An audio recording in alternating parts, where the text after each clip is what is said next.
I'm Rachel, and I'm the messy mom in the kitchen. Welcome back to my kitchen. Today, we're actually not going to be doing cooking and baking. I'm going to talk to you about sourdough. So, before we get started, hit that subscribe button, get your pencil and paper, and let's get ready.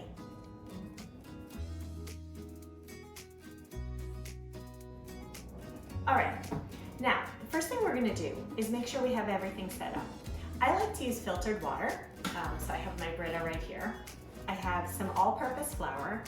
I have a kitchen scale. I have a container for my new batch of starter, as well as a silicone spatula and my starter. Now, I had someone ask me, how does starter last for so long? Like, if you use it to start your sourdough when you're making your bread, then how do you not run out of it? The key is that you have to feed it regularly. The first thing you're gonna do is actually take the empty container, put it on top, and then turn on your kitchen scale. That way, it starts off with 0. Now, I always start off with the water. So we're gonna pour in 50 grams of water. Sometimes we go a little too far, so you take it out, pour some out. All right. Now, you can, if you want, use separate things to measure it. I'm gonna try to put just another, that's still gonna be too much. So the other option you can do is take a measuring spoon and take some of it out that way.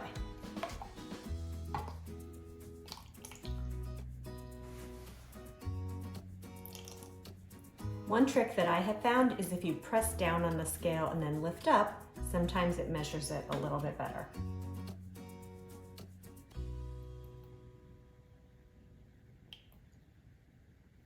So press down, lift up, goes back down, and I'm okay with it being at 51.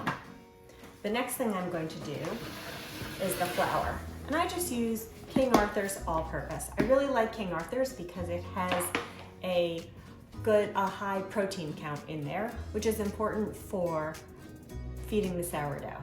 Okay, so we're going to tare it again. And tearing just brings it back to 0.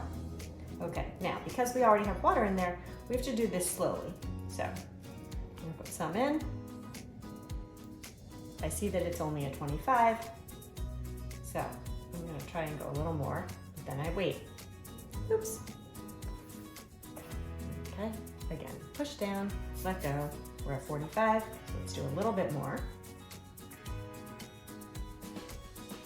Push down, let go. We're right at 50, perfect. And now the last thing we're gonna do, tear it one more time, and then we take our starter. So feeding the starter, in a way, is almost a misnomer because you're not feeding the starter, you are giving the starter more nourishment, shall we say, but you are putting it into another container. So I usually either like to get right to 50 or 49 because there's often some on the spatula left over. And that's totally fine. And again, there is a lot involved in making your own sourdough bread. But there is something that's really satisfying about making your own bread and, the whole process. So I go through phases where I do it a lot, and I've been doing it for almost 4 years now. I'm about a month and a half shy of 4 years. That might be a little much. 51, that's okay. So I'm gonna, because it's right at 51, I wanna wipe all the rest off. And this discard, this part right here, is just gonna go in the refrigerator, and I like to make sourdough pizza with it. If you haven't seen my sourdough pizza video, go check that one out. My kids love it. And one of my kids isn't eating tomato sauce right now, trying to limit some of the acidic foods. So I have started making a white pizza for him. He loves that. So, depending on where you live, the temperature of your kitchen, whether it is hot, cold, air-conditioned, natural, what have you. After you feed your starter, it will bubble and it will, you know, mix and do all the things it's supposed to do better if it is in a slightly warm temperature. You don't want it hot because you don't want to kill the starter, but warm. So again, we have that. I'm gonna put it on. We'll put this aside. I usually just keep it on my kitchen countertop, and I will show you probably about 6 to 8 hours later when it's really active and filled all the way up, probably close to the top. So we'll be back then. All right, here we are at almost 7 o'clock, and the sourdough starter looks nice and bubbly.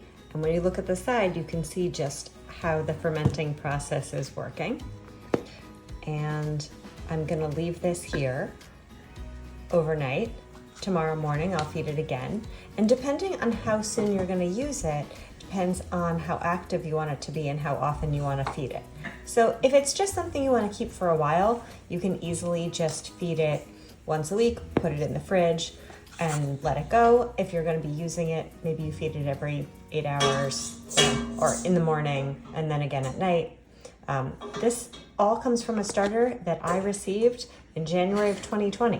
So as long as you feed your starter and then put some of the discard, which I actually still have from earlier, back in the fridge, then you can continue using it. And just to look side by side,